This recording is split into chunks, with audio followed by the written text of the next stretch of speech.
Au nom du Père et du Fils et du Saint-Esprit, Amen. que Dieu notre Père et Jésus-Christ notre Seigneur vous donne la grâce et la paix. Béni soit Dieu maintenant et toujours. 8 jours après Pâques, nous sommes rassemblés pour entendre l'enseignement des apôtres et rompre le pain tout en priant, pour que notre célébration soit une véritable communion avec Dieu et entre nous. Invoquons la miséricorde du Seigneur. Seigneur Jésus, tu t'es montré vivant aux disciples et tu leur as offert ta paix. Prends pitié de nous. Prends pitié de nous. Ô Christ, tu souffles sur nous ton Esprit Saint. Prends pitié de nous. Prends pitié de nous. Seigneur, tu déclares heureux ceux et celles qui croient en toi sans t'avoir vu. Prends pitié de nous. Prends pitié de nous.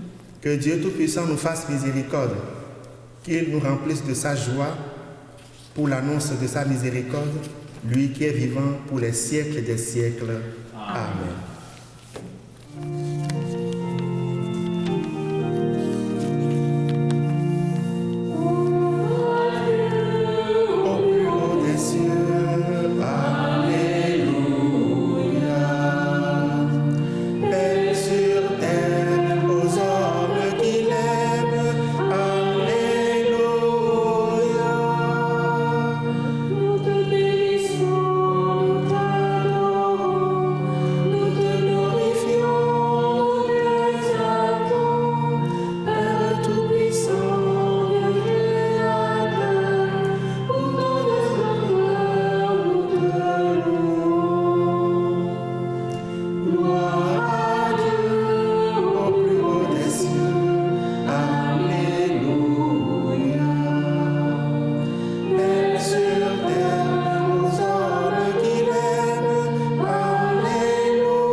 Prions le Seigneur. Dieu de miséricorde infinie, tu ranimes la foi de ton peuple par les célébrations pascales. Augmente en nous ta grâce pour que nous comprenions toujours mieux quel baptême nous a purifiés, quel esprit nous a fait renaître et quel sang nous a rachetés. Par Jésus-Christ ton Fils, qui vit et règne avec toi et le Saint-Esprit, maintenant et pour les siècles des siècles. Amen.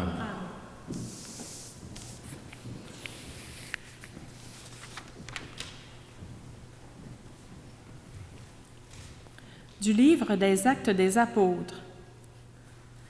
Les frères étaient assidus à l'enseignement des apôtres et à la communion fraternelle, à la fraction du pain et aux prières. La crainte de Dieu était dans tous les cœurs à la vue des nombreux prodiges et signes accomplis par les apôtres. Tous les croyants vivaient ensemble et ils avaient tout en commun. Ils vendaient leurs biens et leurs possessions et ils en partageaient le produit entre tous en fonction des besoins de chacun. Chaque jour, d'un même cœur, ils fréquentaient assidûment le temple, ils rompaient le pain dans les maisons, ils prenaient leur repas avec allégresse et simplicité du cœur, ils louaient Dieu et avaient la faveur du peuple tout entier. Chaque jour, le Seigneur leur adjoignait ceux qui allaient être sauvés. Parole du Seigneur. Nous rendons grâce à Dieu.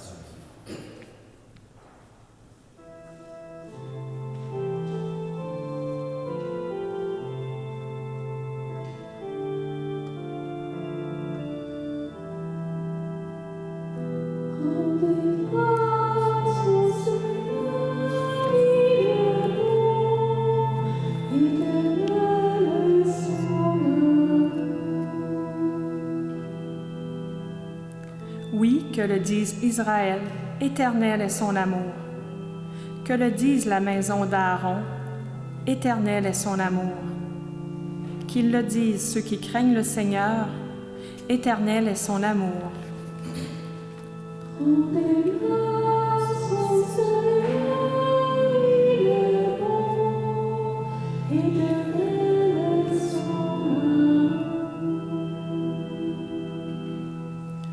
On m'a poussé, bousculé pour m'abattre, mais le Seigneur m'a défendu. Ma force et mon chant, c'est le Seigneur. Il est pour moi le salut. Clameur de joie et de victoire sous les tentes des justes.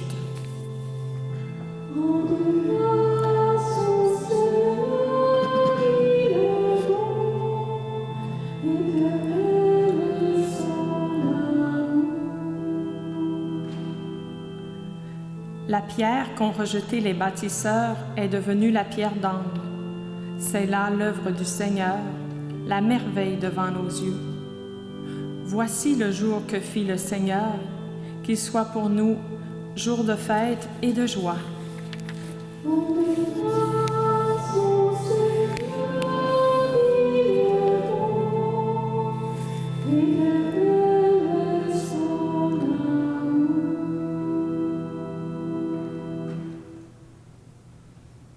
De la première lettre de Saint Pierre apôtre.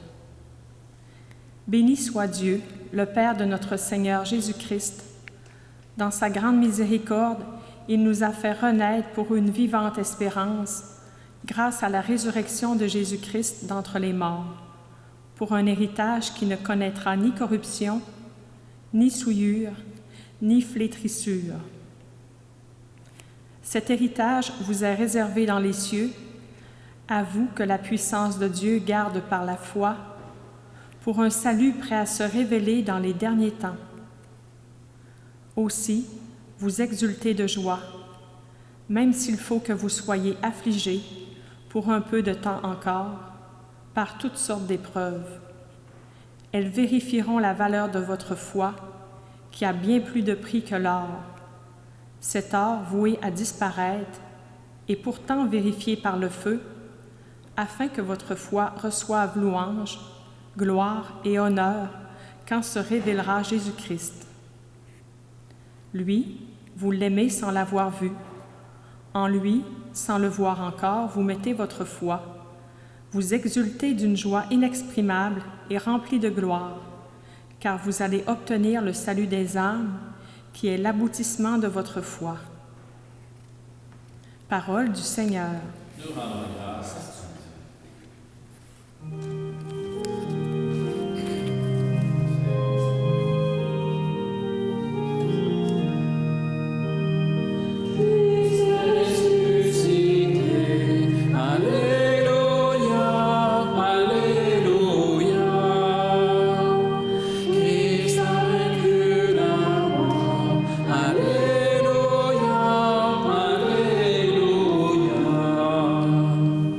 Thomas, parce que tu m'as vu, tu crois, dit le Seigneur. Heureux ceux qui croient sans avoir vu.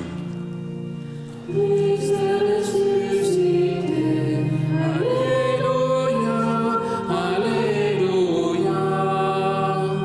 Christ a vaincu la mort. Alléluia, Alléluia. Le Seigneur soit avec vous. Et avec votre Évangile de Jésus-Christ selon saint Jean. Gloire à toi, Seigneur.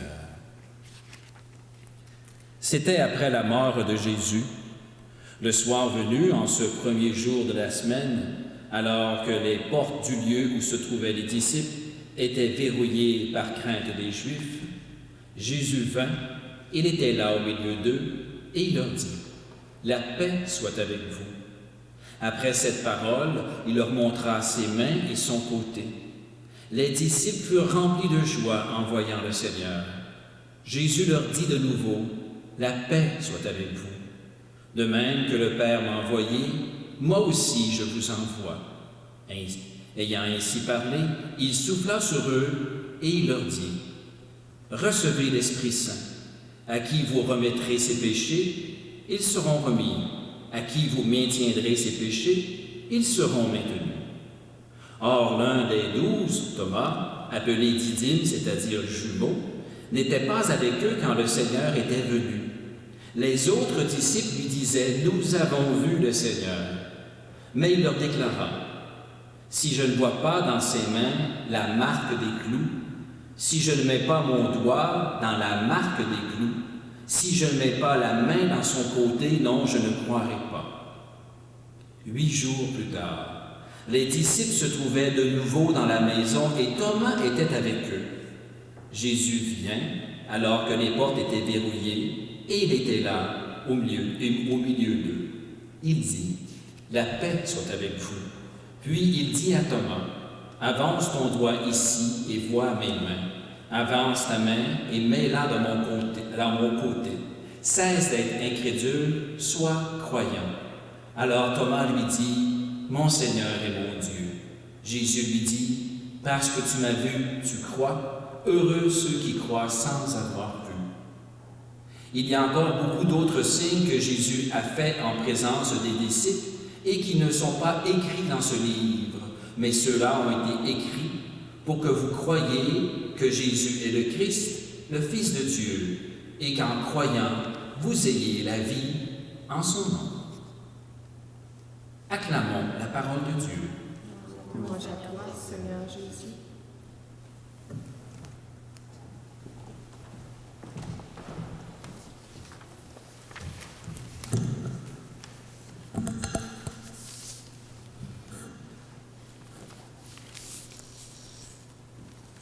Frères et sœurs dans le Christ, compagnons d'infortune, dans ce temps d'épreuve collective, joyeuse fête de Pâques à vous. Nous sommes toujours au cœur des fêtes pascales. C'est d'ailleurs pourquoi la liturgie appelle ce dimanche deuxième dimanche de Pâques et non premier dimanche après Pâques. Ainsi, depuis le samedi dernier, samedi de la veillée pascale, nous sommes devenus héritiers et héritières de la Pâque, un héritage pascal avec de lourds actifs, avec de gros avantages. Je voudrais, avec vous, maintenant, parler de 2 de ces avantages que souligne l'évangile de ce dimanche. Le premier, c'est la victoire sur le péché, le pardon. Le deuxième, la victoire sur la mort, la résurrection.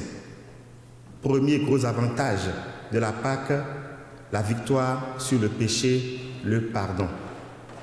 Recevez l'Esprit Saint. À qui vous remettrez ces péchés, ils seront remis. Dès sa première apparition, Jésus parle du pardon des péchés comme pour confirmer qu'il est mort à cause de nos péchés, comme pour dire « J'ai réussi à payer le prix de vos péchés, j'ai réussi à vaincre vos culpabilités. » Oui, Jésus est mort pour nos péchés. Et celui qui a perdu le sens du péché perd quelque chose d'essentiel, du sens, de la valeur et de la raison d'être de la Pâque. Il n'y a pas si longtemps, le pape François nous exhortait à ne pas perdre la conscience du mal, c'est-à-dire le sens du péché, et à laisser l'Esprit Saint raviver en nous ce sens du péché. Ce n'est pas pour rien, c'est parce que nos péchés ont un lien étroit avec la mort du Christ. Heureuse faute qui nous valut le salut, avons-nous chanté dans les outre-têtes à la veillée pascale. Oui, la joie de Pâques trouve sa source dans la reconnaissance de nos péchés et dans cette ouverture à nous laisser restaurer par la résurrection du Christ.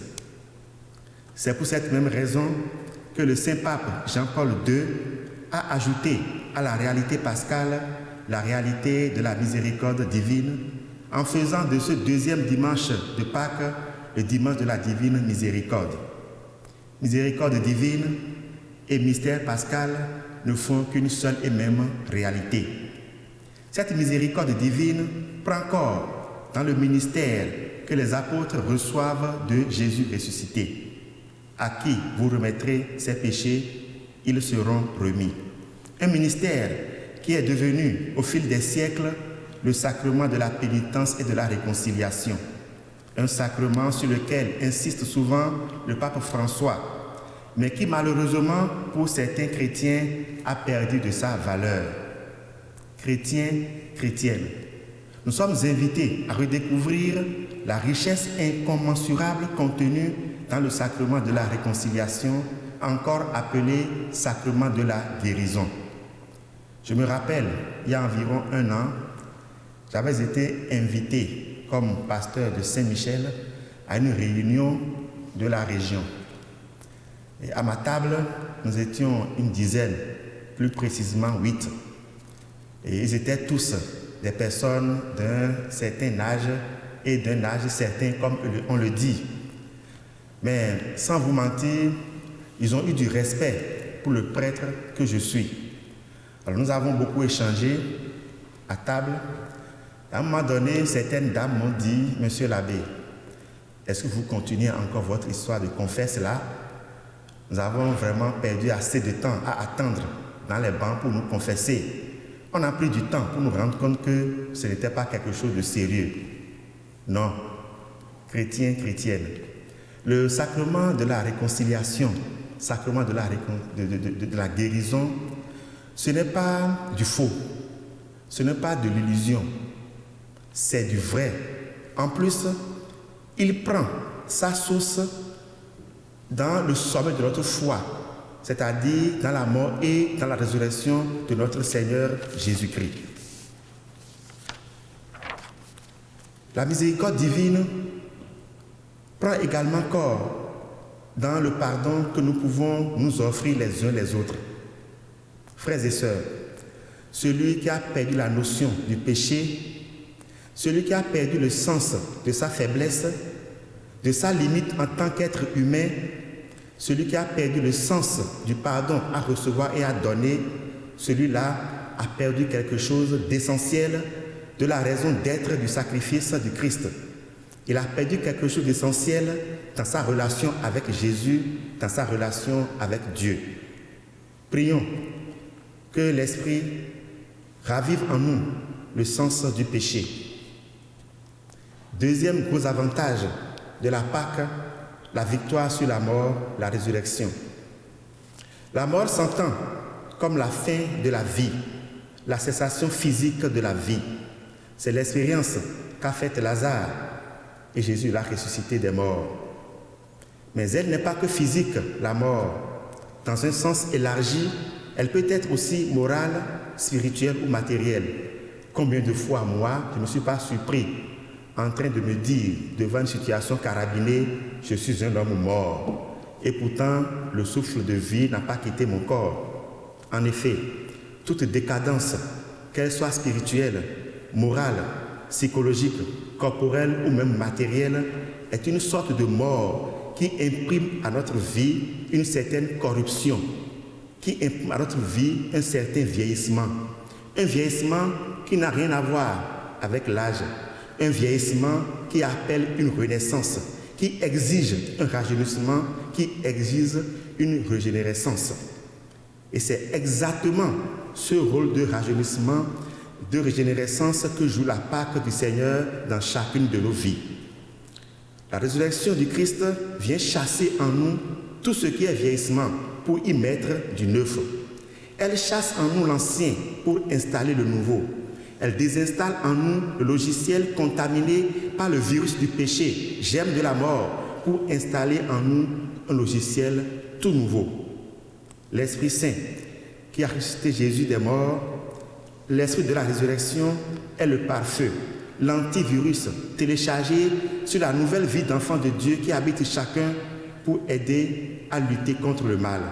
Recevez l'Esprit Saint. Quand Jésus l'a dit, c'est justement pour cela. La vie chrétienne, qui ne rentre pas dans une dynamique périodique de renouvellement, qui ne rentre pas dans une dynamique de réactualisation, de mise à jour, cette vie est candidate à la mort.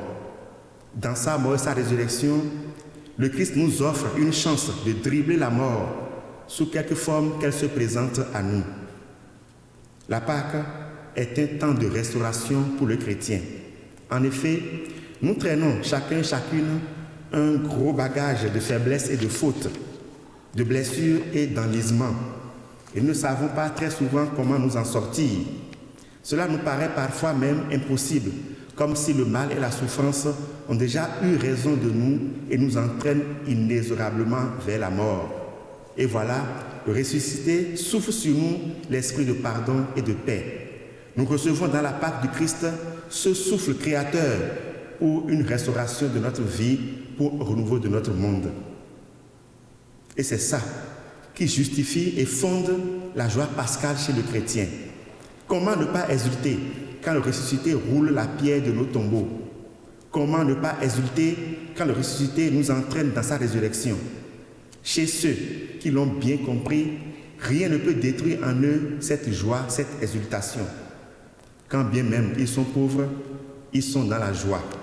Quand bien même ils sont condamnés injustement et mis en prison, ils conservent cette joie au fond d'eux. Quand bien même ils souffrent d'une maladie incurable, tu peux lire la joie et la sérénité sur leur visage. Quand bien même ils perdent leur boulot ou vivent la trahison en amour, on peut percevoir dans leurs larmes la joie et l'espérance. Quand bien même ils sont confinés, maintenus dans le confinement, on peut lire dans leur lassitude la joie et la confiance en un lendemain meilleur. La joie pascale est fondée sur la confiance en celui qui a eu la victoire sur le mal. Seigneur, nous t'en prions, mets en nous cette joie que rien ne devrait nous ravir, pas même la peur d'un virus. Frères et sœurs, comment rendre actifs dans nos vies ces deux gros avantages de la Pâque du Christ? Comment rentrer en possession? Comment réussir plutôt à jouir du pardon et de la grâce de la résurrection du Christ? C'est en ouvrant nos cœurs à la parole que Jésus adresse à Thomas. Cesse d'être incrédule, sois croyant. Nous sommes dès à présent bienheureux car notre présence devant cet écran de télévision pour vivre cette Eucharistie est déjà l'expression d'une croyance. C'est déjà l'indice d'un désir, d'une quête, d'une ouverture au pardon et à la résurrection du Christ, même s'il y a un doute quelque part qui nous habite. Le doute en matière de foi est finalement une attitude positive. Soyons juste vigilants pour ne pas glisser du doute au soupçon. Le doute nous pousse à la foi et à la confiance. Le soupçon, par contre, nous conduit à des insinuations, à des accusations et nous éloigne de la foi. Thomas n'a pas soupçonné les apôtres. Il n'a pas soupçonné Jésus, il a douté. Aujourd'hui, plus que jamais, il est indispensable d'avoir un peu de doute pour préserver sa foi. Tellement il y a des choses qui sont dites, des choses exposées, démontrées, parfois avec persuasion, par des esprits soi-disant avisés et plus éclairés, tellement de choses qu'il nous faut user du doute pour ne pas nous laisser séduire et tomber dans le rejet de notre foi. Seigneur, au milieu de ce monde où nous sommes appelés à rendre témoignage de l'espérance de la résurrection que tu as semée en nos âmes, garde-nous attentifs et dociles à la voix de ton esprit, aujourd'hui, demain et pour toujours. Amen.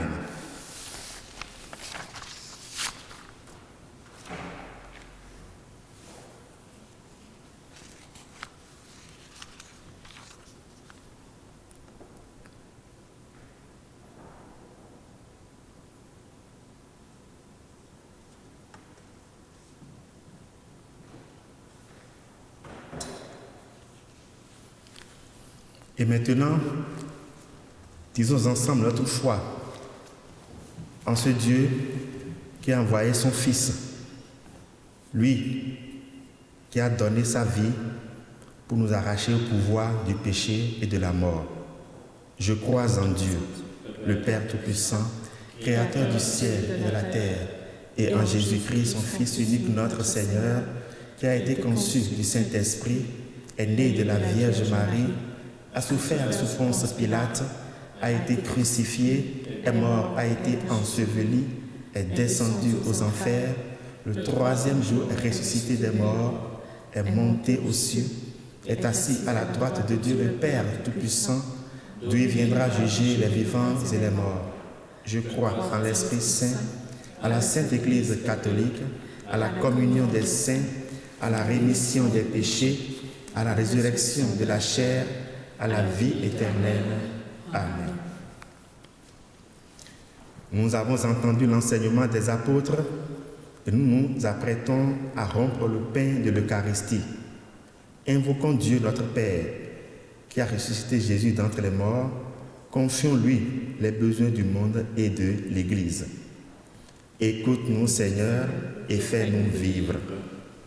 Pour les personnes qui dirigent des pays et des nations, afin qu'elles aient à cœur de faire grandir dans le monde la paix que le donne le Christ ressuscité, prions le Seigneur. Écoute-nous, Seigneur, et fais-nous vivre. Pour les gens qui sont enfermés dans la peur ou confinés à la maison, afin que nous leur communions la joie du Christ ressuscité, prions le Seigneur. Écoute-nous, Seigneur, et fais-nous vivre. Pour tous les Thomas de ce monde, incapables de croire sans voir, afin que la joie de l'Évangile soit pour eux un signe de la présence du ressuscité, prions le Seigneur. Écoute-nous, Seigneur, et fais-nous vivre. Pour les missionnaires de l'Évangile, afin que l'Esprit Saint bénisse leur travail et prépare le cœur de ceux et celles qui accueilleront leur message, prions le Seigneur. Écoute-nous, Seigneur, et fais-nous vivre. Pour tous les membres de notre communauté, afin que notre fidélité à l'enseignement des apôtres, à la communion fraternelle, à la fraction du pain et aux prières, fasse de nous une Église vivante et joyeuse, prions le Seigneur. Écoute-nous, Seigneur, et fais-nous vivre. Pour toutes les intentions que vous portez personnellement en ce jour du dimanche de la miséricorde, écoute-nous, Seigneur, et fais-nous vivre. Dieu notre Père, toi qui nous envoies ton Esprit Saint, entends notre prière et façonne-nous à l'image de ton Fils. Ainsi, au-delà des épreuves, nous pourrons témoigner auprès de nos frères et sœurs de la joie de l'Évangile. Nous te le demandons par Jésus le Christ, notre Seigneur. Amen. Amen. Amen.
Seigneur.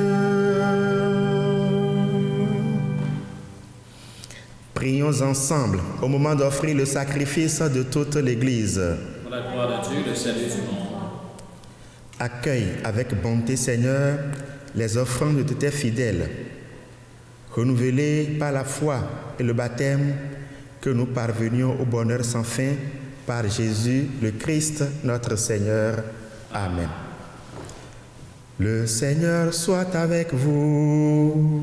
Et avec votre esprit, Élevons notre cœur, nous tournons vers le Seigneur. Rendons grâce au Seigneur notre Dieu, cela est juste et bon. Vraiment, il est juste et il est bon de te glorifier, Seigneur, en tout temps, mais plus encore en ces jours où le Christ, notre Pâque, a été immolé. Car il est l'agneau véritable qui a enlevé le péché du monde. En mourant, il a détruit notre mort. En ressuscitant, il nous a rendu la vie. C'est pourquoi le peuple des baptisés, revenant de la joie pascale, exulte par toute la terre, tandis que les anges dans le ciel chantent sans fin l'hymne de ta gloire.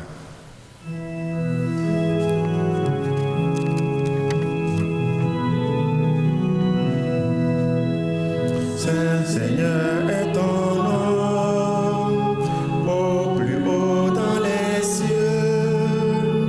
Béni soit celui qui vient, Jésus-Christ le Seigneur. Cieux et terre sont remplis, ta joie brille en nos cœurs. Acclamons, acclamons, Jésus-Christ le Seigneur.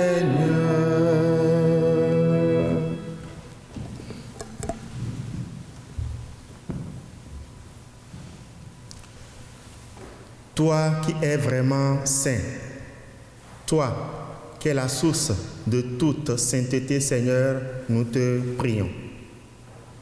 Sanctifie ces offrandes en répandant sur elles ton esprit, qu'elles deviennent pour nous le corps et le sang de Jésus le Christ, notre Seigneur.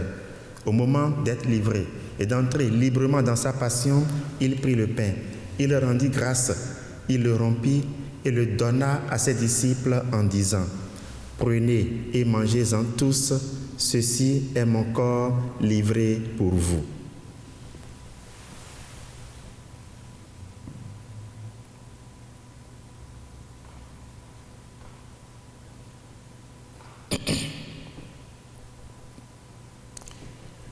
Dans sa miséricorde,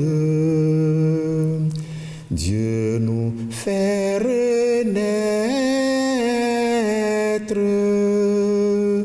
pour un héritage éternel.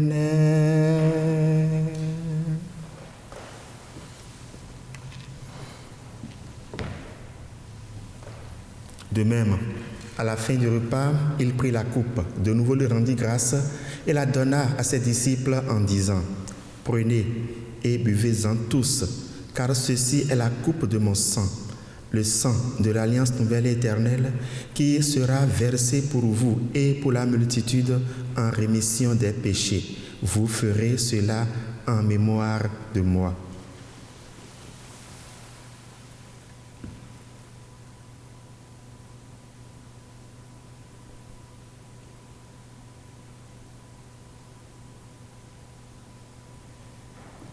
Et c'est pourquoi nous sommes dans la joie, malgré les épreuves, les souffrances passagères, au milieu desquelles nous gardons la foi.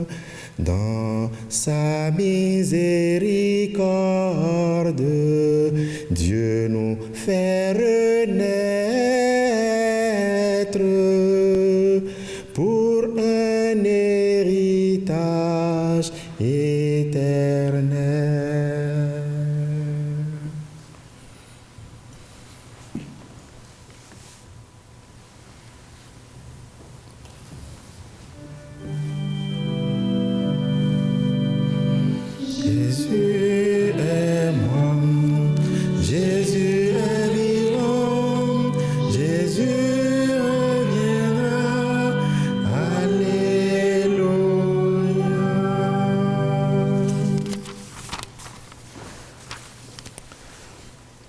faisant ici mémoire de la mort de ton Fils et de sa résurrection, nous t'offrons, Seigneur, le pain de la vie et la coupe du salut, et nous te rendons grâce car tu nous as choisis pour servir en ta présence. Humblement, nous te demandons qu'en ayant part au corps et au sang du Christ, nous soyons rassemblés par l'Esprit Saint en un seul corps. Seigneur, souviens-toi de ton Église répandue à travers le monde. Fais-la grandir dans ta charité avec le pape François, notre évêque Noël et tous ceux et celles qui ont la charge de ton peuple. Souviens-toi de tous nos frères et sœurs qui se sont endormis dans l'espérance de la résurrection. Souviens-toi de tous nos parents, amis et bienfaiteurs défunts. Souviens-toi de Alain John D, dont c'est le 2e anniversaire de décès. Souviens-toi de toutes les victimes de la pandémie du coronavirus. Reçois-les dans ta lumière auprès de toi. Sur nous tous, enfin, nous implorons ta bonté. Sur tous ceux qui comptent sur nos prières. Sur tous ceux qui attendent de nous un réconfort spirituel. Et sur tous ceux-là qui nous ont demandé de prier pour eux, pour notre monde en proie à la pandémie, nous implorons, Seigneur, ta bienveillance et ta guérison. Permets qu'avec la Vierge Marie, la bienheureuse Mère de Dieu, son époux Saint Joseph, avec les apôtres, les saints dont nous portons les noms et les saints de tous les temps qui ont vécu dans ton amitié, nous ayons part à la vie éternelle, que nous chantions ta louange par Jésus-Christ, ton Fils bien-aimé. Par lui, avec lui et en lui. À toi, Dieu le Père Tout-Puissant, dans l'unité du Saint-Esprit. Amen.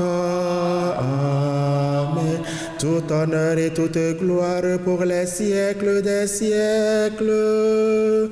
Amen. Unis dans le même esprit, reprenons avec confiance et assurance la prière reçue du Sauveur. Notre Père qui es aux cieux, que ton nom soit sanctifié, que ton règne vienne, que ta volonté soit faite sur la terre comme au ciel. Donne-nous aujourd'hui notre pain de ce jour. Pardonne-nous nos offenses, comme nous pardonnons aussi à ceux qui nous ont offensés. Et ne nous laisse pas entrer en tentation, mais délivre-nous du mal. Délivre-nous de tout mal, Seigneur, et donne la paix à notre temps. Par ta miséricorde, libère-nous du péché. Rends-nous forts devant les épreuves. En cette vie, nous espérons le bonheur que tu promets et l'avènement de Jésus-Christ, notre Sauveur. Car c'est à toi qu'appartient le règne, la puissance et la gloire pour les siècles des siècles. Seigneur Jésus-Christ, tu as dit à tes apôtres, je vous laisse la paix, je vous donne ma paix. Ne regarde pas nos péchés, mais la foi de ton Église. Pour que ta volonté s'accomplisse, donne-lui toute cette paix et conduis-la vers l'unité parfaite, toi qui règnes pour les siècles des siècles. Amen. Que la paix du Seigneur soit toujours avec vous. Et avec votre esprit.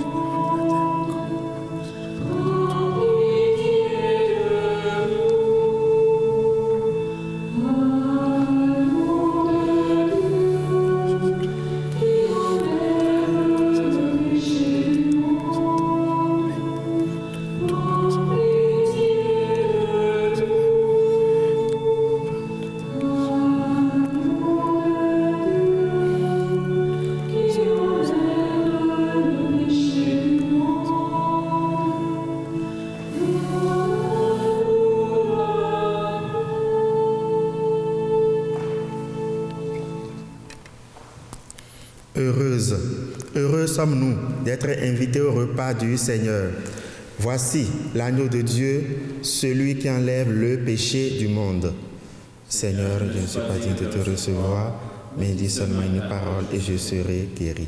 Le corps et le sang du Christ nous gardent pour la vie éternelle. Amen.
Acte pour la communion spirituelle. Mon Jésus, je crois que vous êtes ici présent dans le Saint-Sacrement. Je vous aime par-dessus toutes choses et je désire ardemment vous recevoir dans mon âme. Puisque je ne peux, à cette heure, vous recevoir sacramentellement, venez au moins spirituellement dans mon cœur. Comme si vous y étiez déjà présent, je vous adore et tout entier je m'unis à vous. Ne permettez jamais que je me sépare de vous. Amen.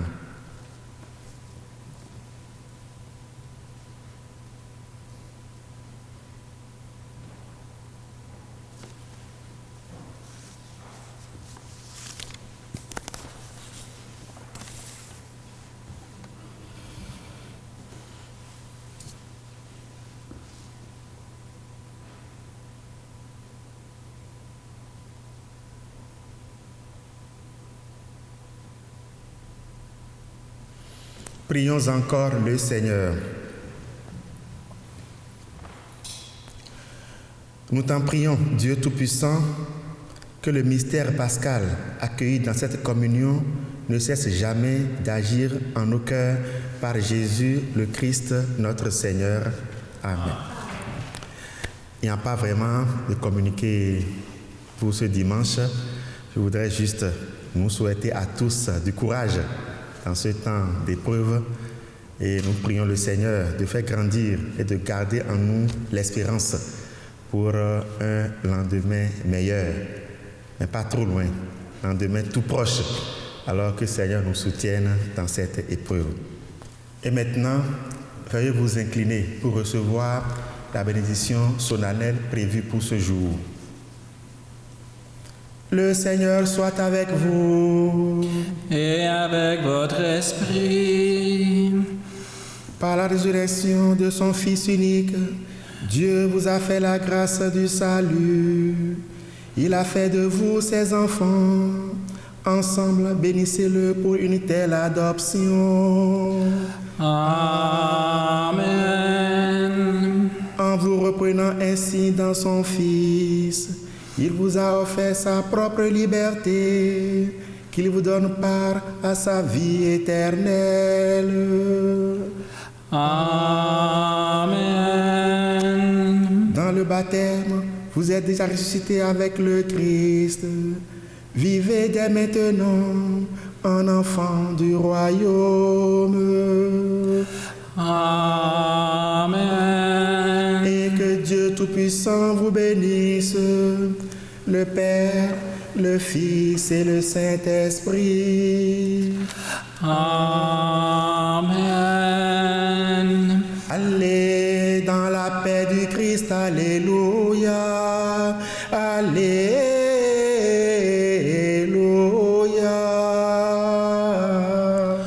Nous rendons grâce à Dieu. Alléluia, alléluia.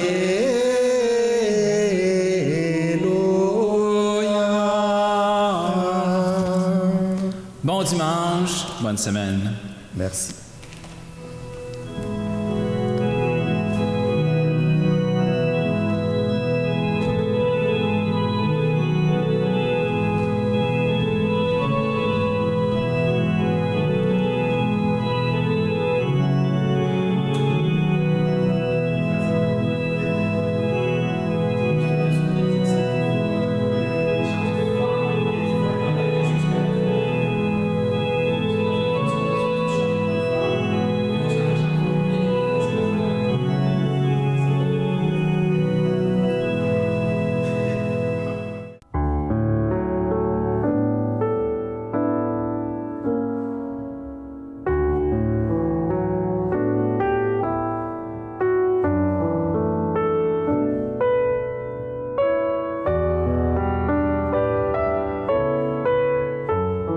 Alors, Philippe Liébert est un maître au Québec pour les sculptures. C'est un des plus grands.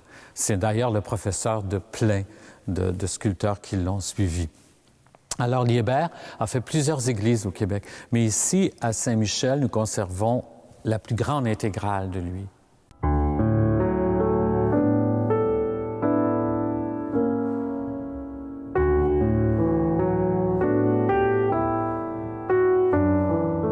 Alors, je vais vous montrer en premier l'œuvre principale de l'Église, qui est nulle autre, naturellement, que le maître-autel, qui se doit d'être une pièce très importante. C'est une œuvre d'art magnifique aux sculptures très, très fines. Alors, le maître-autel date de 1792. Alors, c'est une œuvre magnifique que Liébert a fait. Liébert aimait beaucoup les chérubins, alors on peut en observer plusieurs. Alors, la partie inférieure s'appelle le tombeau. C'est l'autel même, la table. C'est composé ensuite de la partie intermédiaire, la monstrance, où on exposait, entre autres, le Saint-Sacrement lors de prières. Et on peut voir tout en haut la gloire, où le triangle est écrit Dieu. Le soleil représente naturellement la gloire. Alors, si on observe de plus près, on y voit toutes les sculptures que Liébert y a fait. C'est très délicat. C'est sûr que les couleurs ne sont pas de lui. Probablement qu'au départ, c'était toutes dorées, comme la porte du tabernacle. Alors, on voit des feuilles d'acanthe, des feuilles de chêne. Si on monte un peu plus haut, on voit la porte du tabernacle, qui est les 7 sceaux. C'est tiré de l'Apocalypse. Dans la monstrance, à l'arrière de la grande croix, on peut voir le beau Dieu de Vaudreuil, l'Ecce Homo. On l'appelle ici, on l'a toujours appelé, le beau Dieu de Vaudreuil. Plus haut, comme je vous ai expliqué tantôt, la gloire. Les triangles représentent naturellement la Très Sainte Trinité. On peut voir aussi les chandeliers tout de bois et la croix que Liébert a faite en 1792.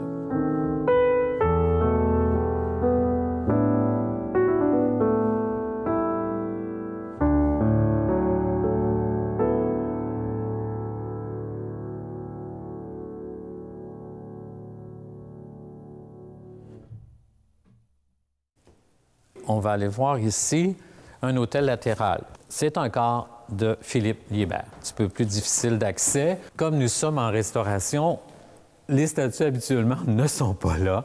C'est parce que nous sommes encore en restauration.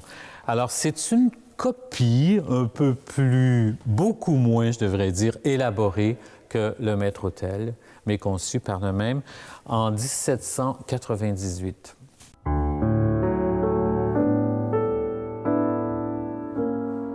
On y retrouve exactement les angélos, on y retrouve les mêmes médaillons, mais c'est beaucoup plus petit et plus sobre.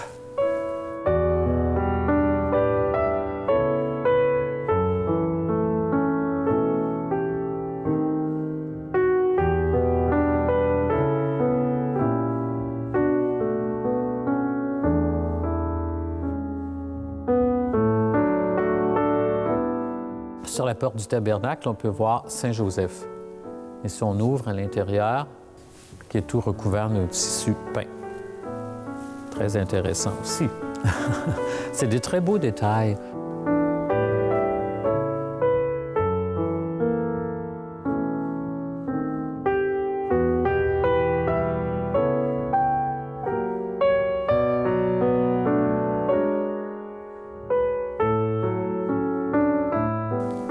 Sur la porte, on retrouve Saint-Joseph et l'enfant Jésus et naturellement Saint-Joseph qui domine l'autel latéral.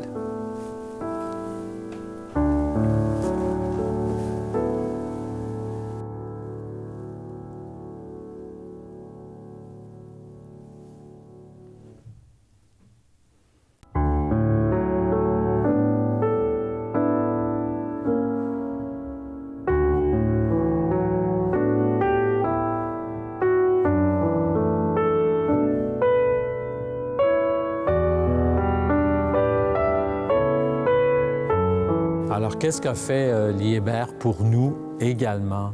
Il a fait la chaire, qui est une autre pièce maîtresse qu'on peut admirer par ici. Alors, c'est une autre pièce maîtresse très importante dans une église, la chaire. Le curé l'utilisait pour ce qu'on appelait à l'époque les sermons. Aujourd'hui, c'est devenu des homélies. Mais lui, c'était vraiment des sermons. Et c'est composé de deux parties. Vous avez la cuve, où se tenait le curé debout, et vous avez l'abat-voix, parce qu'inutile de vous dire qu'à l'époque, les micros n'existaient pas. L'abat-voix est vraiment efficace, en ce sens qu'il retourne le son vers le sol, et tout le monde pouvait l'entendre. C'est sûr que le curé, à cette époque-là, ne se gênait pas seulement pour faire parler de la parole de Dieu, mais pour sermonner, c'est le cas de le dire aussi, tous ses fidèles. Il mettait carrément son opinion en essayant d'influencer tout le monde. Athée emploie tous les moyens pour extirper des âmes la connaissance et l'amour de Dieu. Il joue un rôle prédominant sur le plan international et il essaie de s'infiltrer dans tous les milieux sociaux. Les hommes d'État doivent être bien prudents pour ne pas devenir les complices d'une idéologie qui a rejeté tous les fondements de la morale et du droit. L'œuvre a exactement de même facture. On y retrouve les mêmes sculptures, les mêmes bandes décoratives.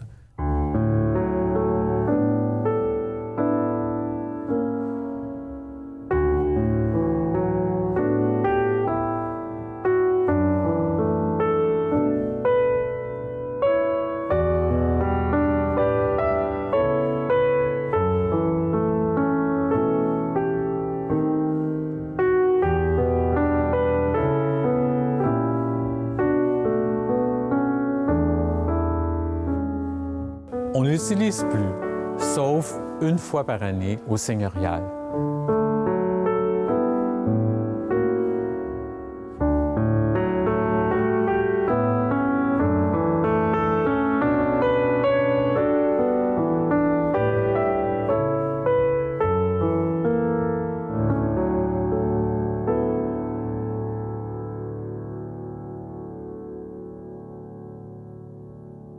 Alors, Liébert a aussi sculpté cette œuvre majeure qui a servi comme modèle à travers tout le Québec. C'est le chandelier pascal.